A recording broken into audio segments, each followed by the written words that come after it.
আজকে রেসিপিটা হলো ডাল বানিয়েছি, ডিমের আমলেট বানিয়েছি, আর আজকে একটু টক বানিয়েছি। দাদা না দেখাই পছন্দ এইগুলো কাটতে দেখছিলাম, টক দেখাবো তো নিয়ম ভাতটা ডালটা সব দেখাবো না, কত কম দেখা বন্ধ করে পছন্দ পছন্দ দেখাবো, ভাত সব দেখাবো না।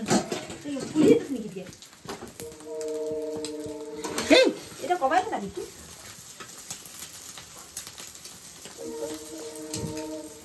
এমনি দেখা দিই হয়ে গেছে।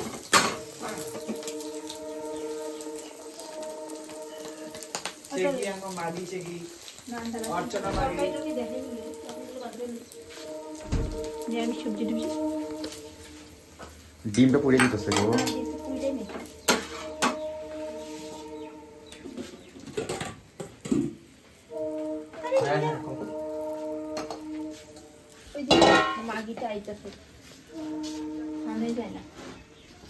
আজকের দুপুরে লাঞ্চটা হবে যে